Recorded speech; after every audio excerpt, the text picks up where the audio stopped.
This is a show about facing fear, unlocking courage, and taking action. Courage isn't necessarily a daunting thing. It's going to give you more purpose. It's going to give you more drive. It feels like making a courageous decision is going to get you closer to who you aspire to be. It's knowledge plus faith plus action equals courage. I had assumed you could keep using your brain and your intellect to solve problems. And it wasn't until much later that I did the work to realize, oh, no, that doesn't work. The intellect's what gets you into the problems in the first place. To get to source code and true reignition, we have to go much deeper than you've ever gone.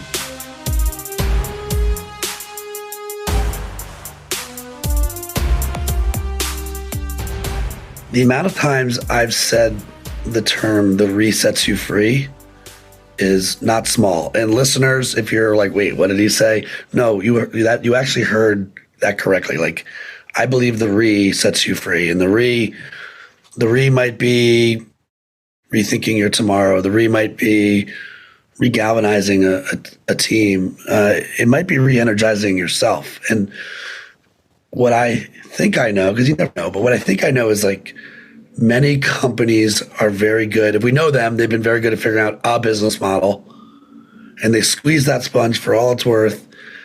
And then sometimes they get stuck and they're so afraid to pivot. There's no regalvanized crew. There's not rethinking their tomorrow.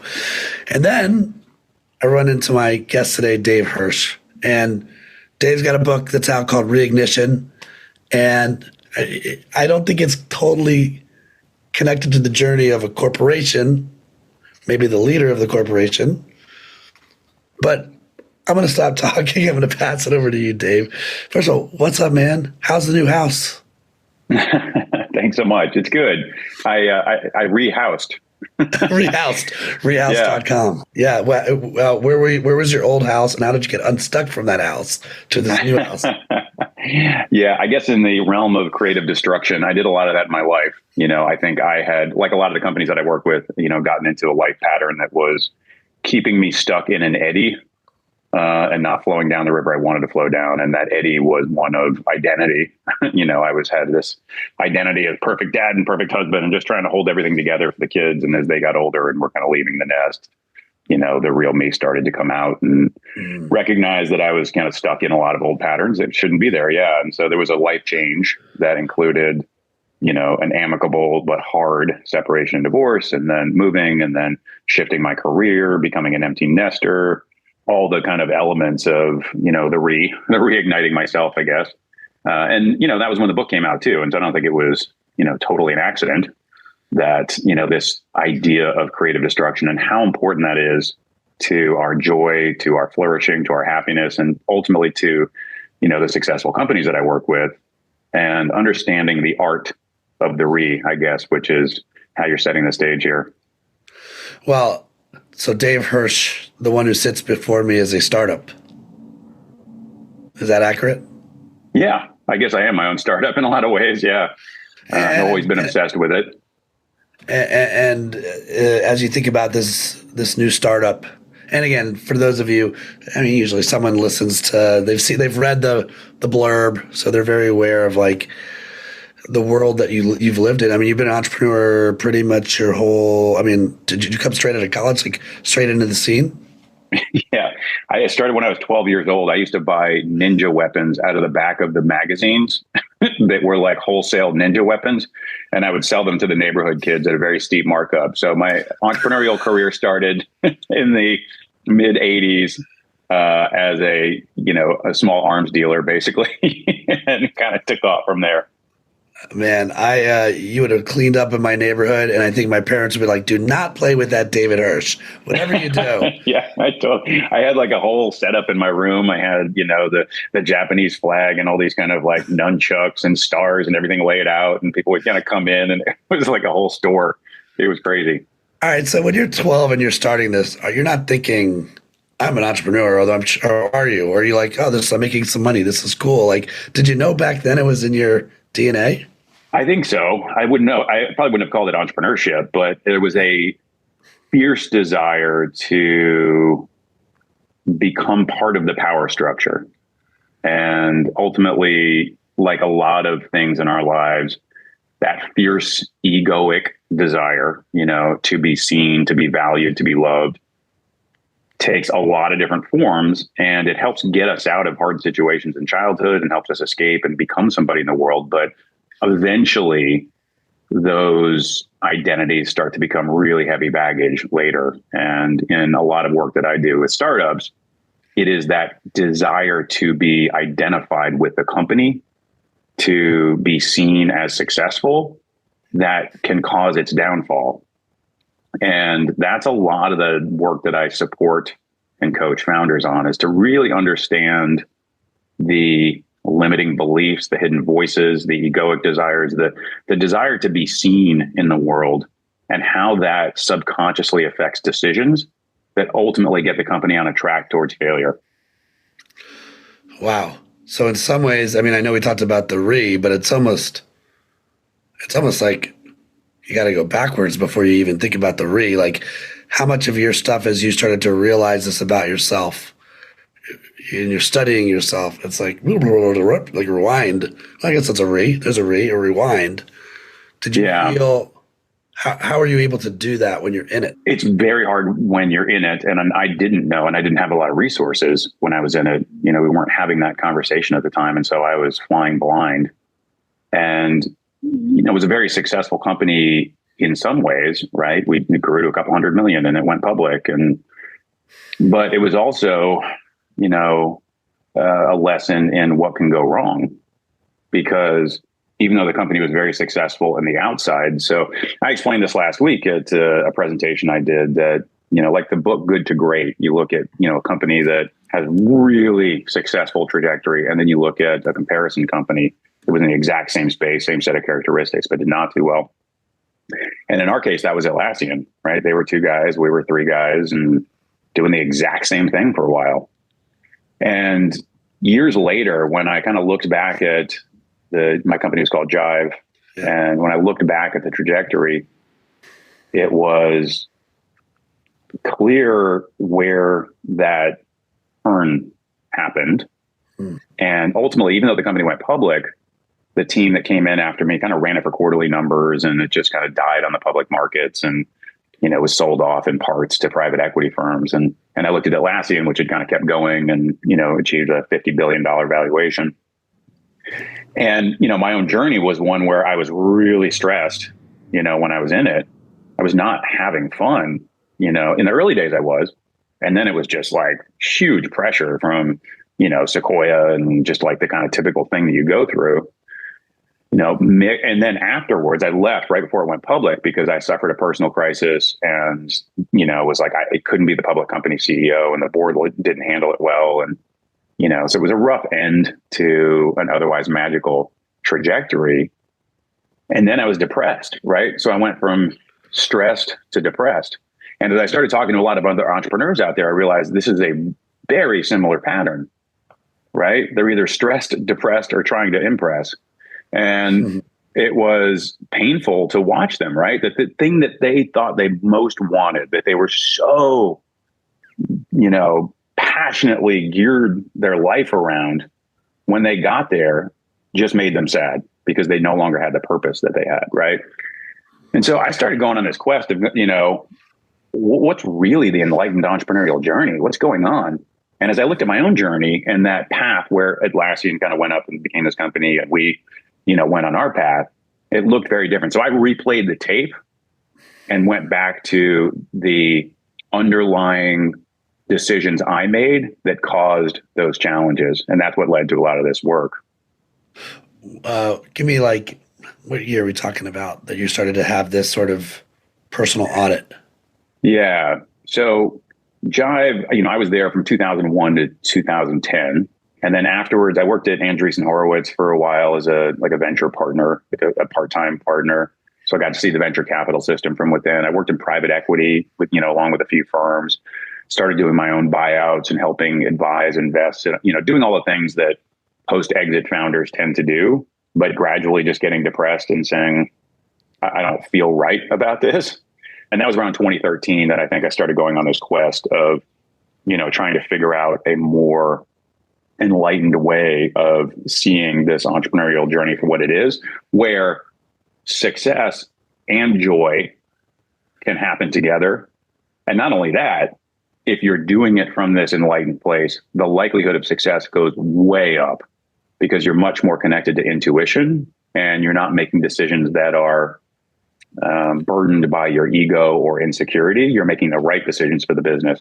So to me, I saw this magical path where if you can be connected to a deeper, more resonant place of fuel, an inexhaustible fuel source that is more uniquely you, the true you, and not burdened by these insecurities and fears, that the likelihood of success goes way up and the likelihood of you enjoying the journey goes way up as well. This is just weird stuff what's happening. So my guest last week, name is Dr. Angela Jackson. She's Harvard lecturer. She's definitely working on new ways of working. And she's got a book coming out called Win-Win at Work. So she did a study on, she talked to 355 of the 500 from the Fortune 500 on how they're working and how to inspire their people, enlighten their people. But she had, her transformation was, she was in the rat race of New York City, came from, like the Nokias of the world, and had an accident. That then over that period of time, it forced her to slow down. She realized she couldn't make the impact she wanted. And I asked her the definitions of 3 words. You've already nailed 2 of them. So I want to ask you the same question. So, and now also, do you ever remember a game called Super Password? Yeah. Yes. Okay, good. All right, so we're clearly near the same age. So in Super Password, I'll give you the word and then give me the visceral response. You don't have to guess, but when I say the word, I'd just love to hear like your version of it today. But also, I'd love to hear your version of it back in 2000, whenever you pick a year at Jive, before you had the beginning of the journey you've been on. So, first word is success. So, in the question, how do I define it today versus how did I define it back then? And you can start with how you would have defined it back then and then move to how you would define it today. Yeah, I think back then it would have been very focused on winning. I grew up football player / ninja weapon seller, I guess, but there was very much a, East Coast 80s toxic masculine environment that I grew up in that was all about the power structure. And, I love, football for everything that it did for me, but there was definitely a win at all cost mentality that gets planted in there. And I think that, stuck with me. And what it meant was I was deeply focused on winning and therefore would take anybody else's playbook. I just wanted to do anything that would help me win. And instead of working from my own intuition about what the company really needed to do, I started taking other people's playbooks. And it was those playbooks that got us on that other path that was not our own, kind of a lot of the sameness of capitalism. So I think winning would have been how I defined it early on. And success now is much more about how am I mutually supporting my own and the entire system's flourishing, right? So am I working from the most soulful place? Am I doing what I am on this planet to do, right? And then looking at my life as a movie, why am I watching that movie? Why do I care about this character? And is it the most beautiful movie I could possibly make it? And to me, that's, how I would define it now. And it is an ongoing evolution. There's not one goal that I'm going for. It is a natural flow state through which you touch the hearts and minds of other people, and by extension, your own soul. You're going to make me cry here, Dave. Thanks so No. much. No. I feel it resonates with me, right? And the other word I was going to get there's 2 more, but the one that you also brought up was joy. So what did joy look like then versus what does joy look like now? Yeah, I think joy back then would have been maybe more self-oriented. Like we define happy, like our culture really thinks about happiness as a state of being joyful ourselves. Like, what are we doing to make ourselves happy? right? But the original definition, and the one that I would use to define more joy now, is like eudaimonia, right? Which is what the founding fathers said when they were talking about the pursuit of happiness, which is a general life satisfaction. It's the whole picture. Mm-hmm. So Charlotte Joko Beck, the Zen teacher, said, happiness has an opposite, but joy doesn't. And I think that's what I would define as, like, back then I was seeking happiness through, trying to attach to things and try to do anything I could, even including like alcohol or parties or, just trying to get feedback, right? It's those little moments where you're trying to get dopamine hits, versus joy, which is the acceptance of all of it, right? Of a life well lived. And it's got no opposite. It's because it's the collective. It is that sense of, I am living fully. I love being alive, for the hard, for the wonderful, and everything in between. Yeah, we always talk about fulfillment, right? And I think that falls more in the camp of joy than it is like, the instant gratification hit of happiness. And it's not to knock, hey, you got to get to happy first, right? Like, let's call that what it is. That's a good step in the right direction. The last word I was going to get your response to, both back then and now, is impact. I think back then I would have defined impact it would have been very tied to the company, right? I did this thing and it is my legacy, right? And that's the impact. I am creating jobs and I am doing this thing. Whereas now, impact is much more the ripple effects of all the people I touch on any given day and throughout my lifetime, right? It is, how am I living on this planet? How in accordance is it with my essence, with my soul? And how am I just making the whole system better, right? It's an easy environment right now to lose hope because it's so hard. But what else is there, right? And to me, that's the life well lived. And if we think about the resonance of our existence on a grander scale in a way that reflects who we are and the set of experiences we've had and, everything that we do and the way that we go through life, to me, that's ultimately the impact that I care most deeply about. You used this word before, sort of this need for power, right? Or to be seen, or maybe one was an instrument to the other. When you think about that, Dave,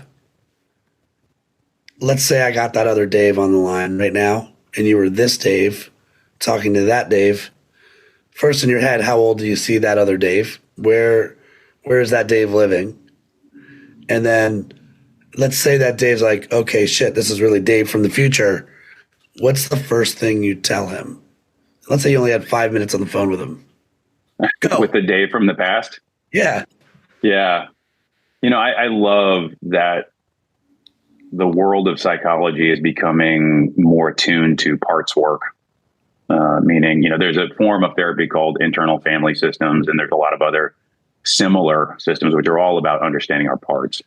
That we may have, 150 different parts of us inside ourselves. It could be the 3-year-old who wants candy, to the teenager who's pissed off, to, the CEO, to the musician, the lover, like all the parts of us that come out in different contexts. They're like little programs or little modules that get run, right? And we're learning as, scientifically as well as psychologically, that humans are much more complicated in terms of them being like computer programs with an algorithm that picks up certain modules depending on the circumstance. And so I still would have conversations. I think you're asking right now, I do all the time, which is I will go to that teenager and have a conversation and say, what is it you really need? I know you're trying to help by getting me to want more power, right? I know that's your form of wanting to get me out of this situation, but having lived the life I've lived, I realize that's not the best way to do it. So what's a way that we can, find a compromise here? What is it that you really want? What's underneath that? And typically if you have that conversation with that part of yourself, you realize that underneath it is just a desire to be loved. And the more that part of you feels loved, then the quieter it gets. And so were I to really have that conversation, which I would do, I do anyway, right? It's give that, that kid a voice. let them feel heard, just like you would parent a kid in real life. Let their feelings be okay and validate them. Let them have a voice. Let them say what they want. Empathize with it, and then try to find a path that's a healthy version of that, where they can feel heard and seen and valued, but also you find a path that's a little bit, more appropriate to where you are. And, I think as I've gotten older, I've recognized that, just like joy, power is a thing that you just have naturally, right? And in my case, it was associated with unfortunate male archetypes and a definition of masculinity that was formed in a strange environment. Right? I grew up with, Rambo and clearly ninja weapons and these other things, right? And that was how I defined it. I didn't, really have a lot of wise male role models ahead of me. So I was just making it up as I went. And those ideas around masculinity can still follow me today, subconsciously, without even knowing. And the definitions of power that came from that were about money and fame and being part of this, wealthy class of people who were kind of making decisions. All these things are really unfortunate for everybody involved, for the people you touch, and even for the people. Like, I know a lot of billionaires who are miserable people because they built such an infrastructure around a juvenile perspective on what a good life is. And they can't get out of it because they built this massive infrastructure around it. And, the recognition that real power is something that you feel within, and you need nothing from the outside world to legitimize that power. And its expression comes out naturally and lovingly. And I think is directly aligned with that perspective I had on, joy and impact as well. So I want to get to Reignition, but I appreciate you already going where you've gone. Like, 2 quick hit questions before we get to the book. One, so who raised you? Or did you feel like you raised you? Both. My parents got divorced when I was 5. My dad was a philosophy professor, and he and I are very close, but he was not a dad in the traditional sense when I grew up, right? They got divorced when I was young, and, he's a philosophy professor. He was kind of head in the clouds. He's really fun to talk to and a beautiful man, but not as helpful in, allowing me to navigate a world of bullies and getting beat up and tough guys. And, it was just very different. I had a stepfather that was kind of the opposite, was, a tough guy, but we didn't get along at all. And he was a bit of a narcissist in a lot of ways. But he and I have also, since reconciled with a lot of that stuff. But I think what happened was, for me, I was raised by my mom, and without the male role model, I became my own father in a lot of ways, right? And that was why I was trying to adopt these archetypes, right? I tried to be the karate guy, or I tried to be the break dancer, I tried to be the, football player, the weightlifter. I was just grasping at whatever, ideas of masculinity and role model would protect me and would define me in lieu of having anything else to do that. And so I would say, yeah, my mom raised me in a lot of ways, but also I became my own protector and, father figure for those things that I really needed as a kid. So I think you grew up in Rhode Island? Yeah. All right. Yeah, got it right. Nice. And then I can talk with that accent too, if you want to get me going on that. All right. Hey, I like that. I'm impressed. It's still there. It's still there. And then you made the move west at 22? We're 22 years old. Yeah. Wait, when did you get to San Francisco?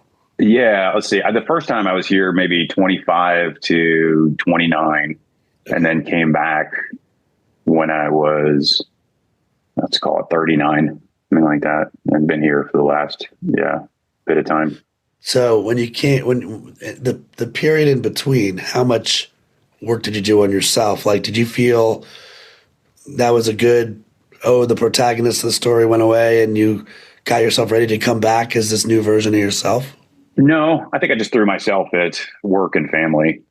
The deep inner work probably didn't start until I was mid-40s.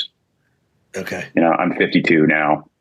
And I think that was when I really started doing the emotional work. Up until that point, I had assumed you could keep using your brain and your intellect to solve problems, and that would allow me to get out of things.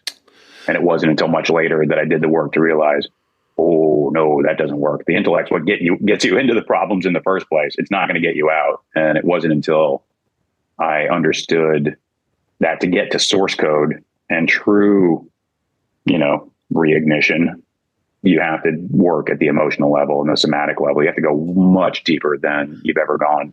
When did you know, and how long did you sort of try to suppress what you knew before you finally had a last straw / surrender or sought help? Like, is there a moment you can think of where you're sort of, I'm going to stop fighting this and see where this goes? Your sort of red pill, blue pill moment? I got depressed. I was clinically depressed. This was post Jive, and struggling to find anything that gave me meaning and to construct a life that felt real and where I felt alive. I felt like I was able to be a good dad and husband, but even that started to suffer when you're depressed, right?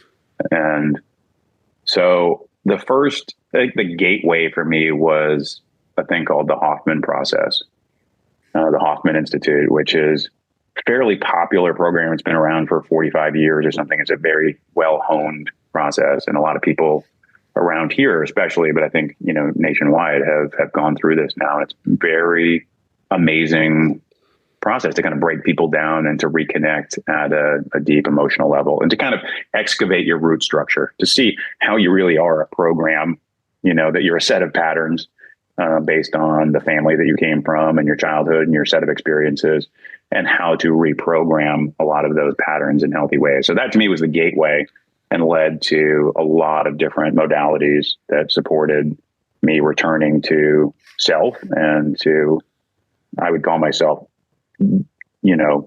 phenomenally happy or joyful, using the terms we had before. I would be phenomenally joyful at this point in my life. And it took a long time and a lot of kicking and screaming to get here. But man, is it nice on the other side of the mountain.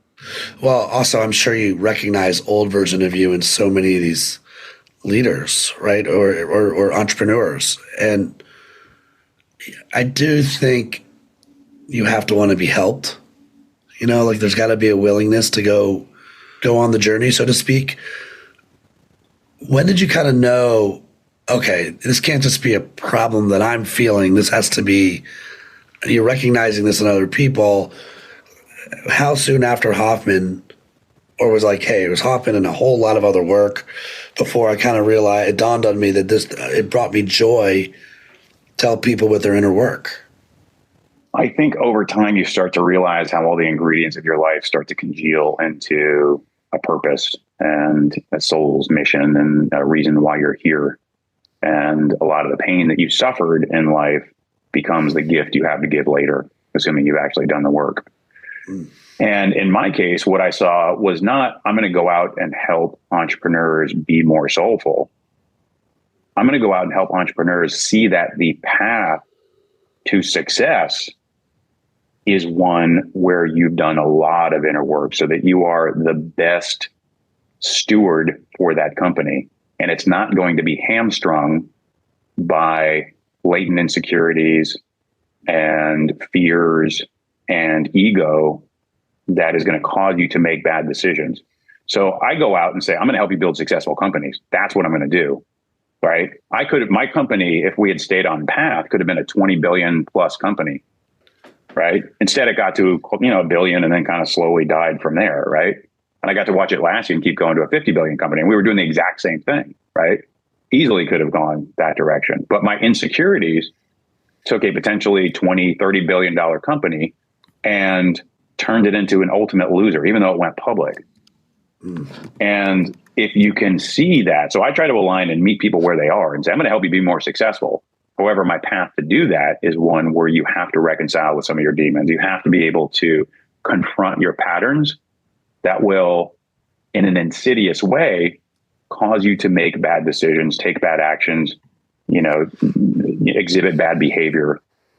that will get in the way, such as raising too much money, trying to grow too quickly, trying to, launch products too quickly, trying to, build aggressive cultures, these things that come from a very deeply embedded place that ultimately sow the seeds of a company's destruction without you knowing. And that's what I try to do. I try to meet people where they are. I missed that competitor. Who is it again? That when you it was like Jive and who was your Atlassian, and they're still around. Yeah, and they're worth $50 billion now. And it's not about the money to me. However, it is saying what they did was they stuck to their guns, right? Whereas I said we have to go do something different, and we pivoted to go sell enterprise software and built a new product to go sell enterprise software to big companies instead of working from our core. What is the thing that we were the best in the world at doing, and just continuing to do more of that and do it better, which is what they did. So my fear caused me to make a decision, say the way that everybody's telling me to do this business is to go up market and sell to the enterprise. So I'm going to pivot. I'm going to end we had $12 million of revenue that I was just like, all right, end that and let's go build out this new revenue stream. And it was very successful at first. We went 0 to 60 million over the next 3 years in this new revenue stream. And that's obviously really successful, but it slowed over time. And then I had a personal crisis, and the new leadership team came in and started, took it public, raised a bunch more money, and then just ran it for quarterly numbers and kind of lost innovation.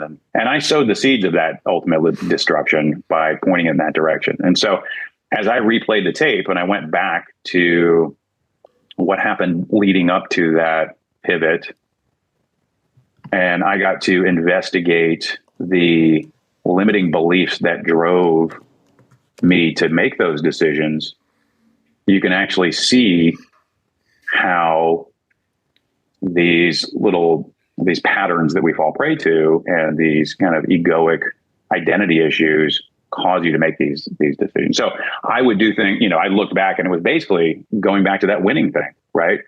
I was like, I have to win at all costs. And that was the limiting belief. Instead of, I'm going to follow my intuition, which is that let's do more of what we're doing really well and the magic that we've already created with this company and go from there. And if we had done that, I think it would have been a very different company.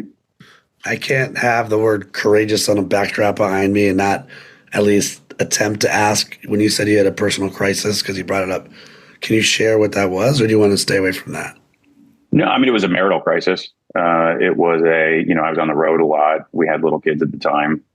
And, I was going to lose the marriage and the family. And, it was kind of a crucible moment. And it took me down personally at the time. And I went to the board for help, and they were really ill-equipped to help anybody out who was having a mental issue, right?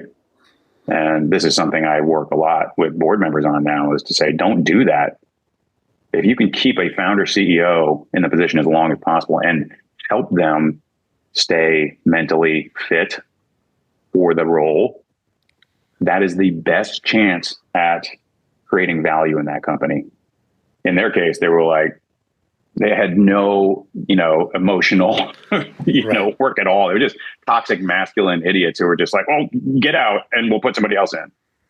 And so, it was unfortunate, and certainly, is a part of why I do what I do right now to help the founder CEOs. But it's all connected to results. It's not like I'm doing psychology or woo for the sake of woo, right? I'm doing it because these companies are going to be worth a lot more if you can keep the founder CEO healthy and happy and thriving and coach them and make them the best people who can be stewards of these companies, not people who are making decisions that are, really weighted down by the egoic desires that they maybe used to start the company in the first place.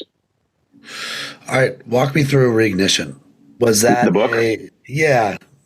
Is it, I'm curious and hit both sides of this. Like, what part of Reignition to you was therapeutic for yourself versus also, I know I can help people. I know you're not the only one who's feeling these things. Like you talked about it. It's still about results. It's just results the right way, it sounds like. Yeah, I think initially it was just saying, the system's kind of strange, right? Where venture capital, which used to be $8 billion a year when I got out of college 32 years ago, whatever it was, 30 years ago, is now at 300 plus billion invested per year. So you have this massive machinery and people getting paid to put money in these companies.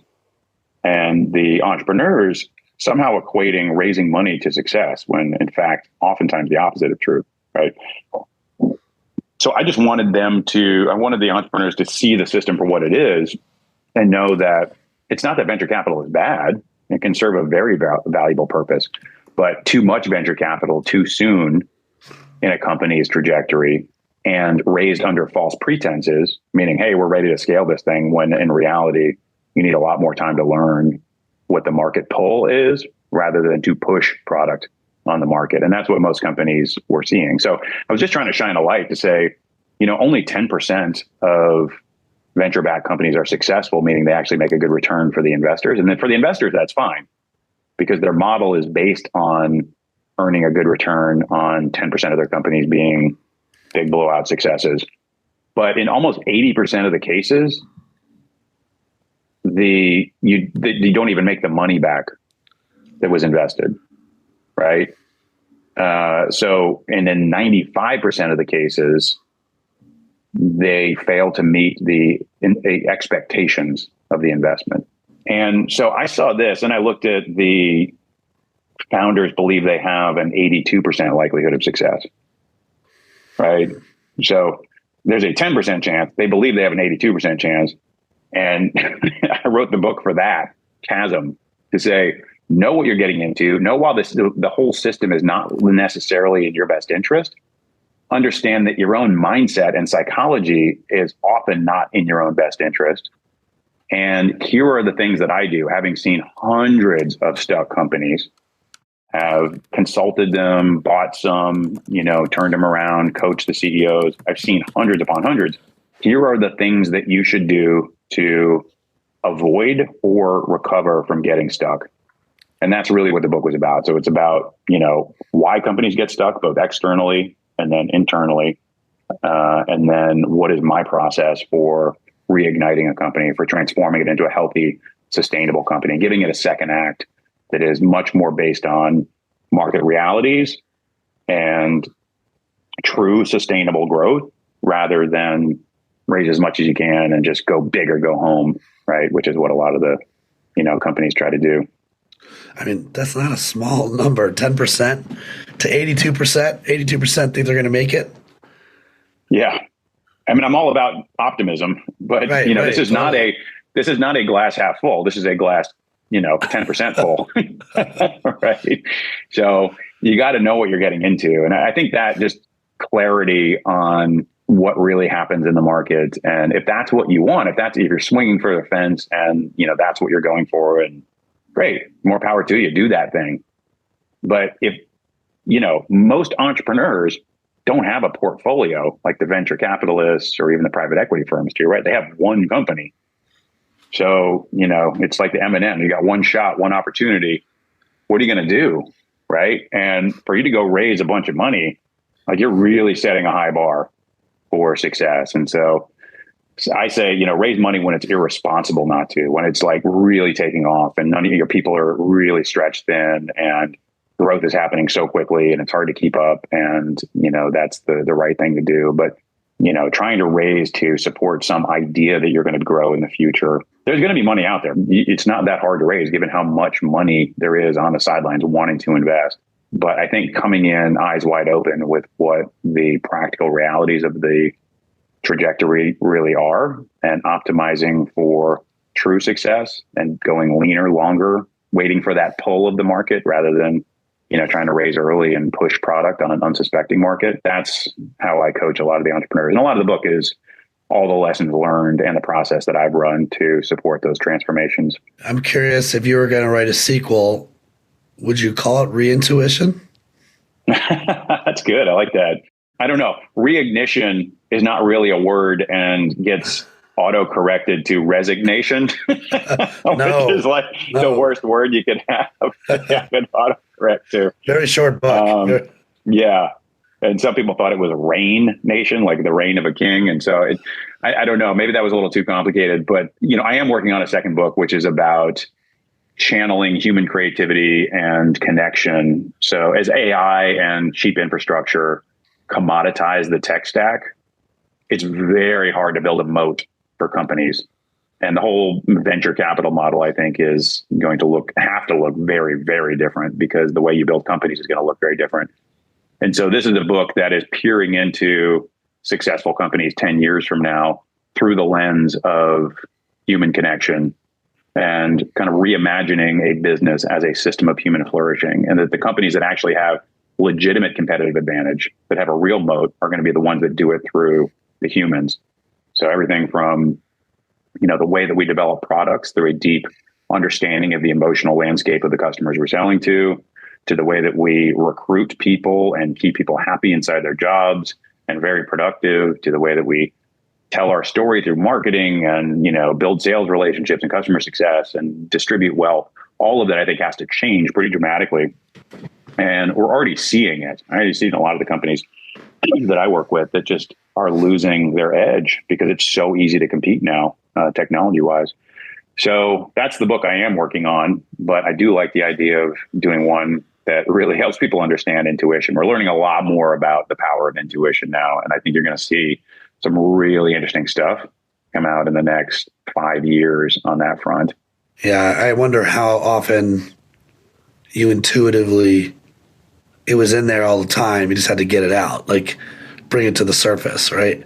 Or, to your point, when the stakes are high and fear is winning and there's pressure in all directions, you put your intuition to the side because you think the person across the table knows what they're doing, right? They're like, oh, they've done this before. Not that they've got a portfolio and they know that 10% just needs to hit, right? And so you actually did know best. Your intuition did know best, and you surrendered to that. Or maybe it's just common fare, like when you have partners, someone's intuition is fighting against someone else's intuition, and eventually someone has to surrender that. How often has that been the case?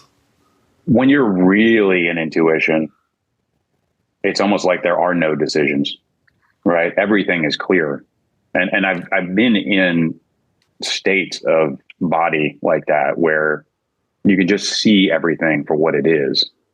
And it's like Neo in the Matrix, when you can kind of see the Matrix for all the numbers that it is, it's that feeling where you're just like, you see through everything, and there are no longer decisions that weigh on you heavily because you have clarity, right? And if it's not even clarity on ultimately which direction to go, it's clarity on what you need to learn in order to get to a place where you can have more clarity, right? So that to me is a sense of that intuitive flow state. Athletes have known what it is for a long time, right? We talk about athletes as, oh, he's unconscious, or, she's out of her mind right now, or, like it's that thing, right? The mind is getting in the way because that's what it wants to do. It wants to put a narrative structure around this and force it into a logical decision, when in reality, it doesn't need to be. The answer is clear. It's in there. The mind's just getting in the way. 2 questions, and then you get your life back. One, when it came to Atlassian, maybe not right away, but I think it's Mike Cannon Brooks. Is that who founded it? Yeah. And Scott Farquhar. Yeah. Did you ever meet them, or did you ever want to meet with them? Whether it was you were competing with them? Oh, no, they were friends. Okay. We saw them a lot. Yeah. Okay. We were literally doing the same thing and would help each other out and, talk to each other. There was like a light competition because we were kind of coming at it from different angles, but it wasn't so much I was competing against them. It was more like they were an interesting comparison company from a trajectory standpoint, because it literally was the same thing that we were doing in the early days. And it was my insecurity that, took us in a different direction. I'm always curious, because when I think about some of what you shared with today, with that much pressure in the moment, right? And you're trying to also be a dad and be a husband and, you've got people that work for you, and you're really in the eye of the storm. Like I could visually see you in the eye of the storm, and then you threw yourself, right? You got out of the storm, and now here we are. I mean, you're not totally in the storm, but you can recognize storms. You're close enough. Like we had Reed Timmer, who's a tornado chaser, on the show a couple weeks ago. You can recognize the storm when you're with another founder and see what's going on. Do you feel like, in the spirit of this being the Courageous Podcast, is part of you still want to have the courage to throw yourself back into the eye of the storm and at that level that you once had, or are you at peace now, being like helping others manage their storms? I'm totally at peace, and I will jump into the storm with the other person to give them a hug and tell them it's going to be all right. And the more all right you can feel, the quicker the storm is going to end. Is there a place in your life right now when you think about what you're curiously manifesting? I think that's the right terms. It doesn't feel like overly, scripted, where you feel you are like, I need courage right now on X, Y, or Z? Where I need courage, I think, I'm following my soul's path, right? Which is about bringing a deep understanding, hopefully, of how humans really work to capitalism, right? That's what I care most deeply about. Is we're going, the world's obviously going through a lot of change right now, and it's easy to lose hope. And so how can I be a force for hope and a light that capitalism can use this window of opportunity with new technologies to be better, to support a system of human flourishing unlike anything we've seen on this planet? To me, that's where I need courage, is to keep going that direction and to not lose hope or to fall prey to, old needs for, I got to be in power, I got to be the CEO, I got to make money, I got to do this, right? That to me is where the courage keeps coming in, is keep doing the good work, keep showing up for, doing work that has nothing to do with you. You're just a channel, right? It's just coming through you. You're just a channel for making the system work better, both more for successful companies, but also for the whole capitalist ecosystem in small ways. Can you be a force for good in that way? And that's where I need the courage. Well, when you need a friend, I'm here. We're here. I am a champion and ally of what you're doing. Check out his book, everyone. Reignition. Where can we grab it? All the places.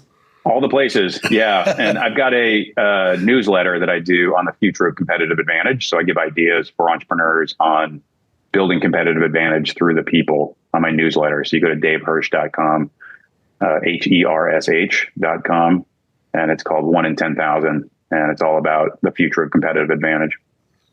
Awesome, man. Thanks for joining, man. You got to let me know when you get down to Encinitas. I know you got, I know this got family down there. I was going to say, I know it's a happy place, but I'm going to change it to a joy place. I know this is a joy place down here. Yes. So when you get down here, let's go coffee it up or grab a beer or something. Great. Excellent. I'll come down and do some very unjoyful, or at least unelegant surfing down there with you. Oh, no, land shark here. Land shark. I'm happy to go to the beach, but all right, Dave. Okay, we'll do that then. We'll go body surf. All right. Thanks so much. Really appreciate it. Thanks for tuning in to this episode of the Courageous Podcast. If you enjoy the show, don't forget to rate and review us on Apple Podcasts so more people can find us. See you again next week.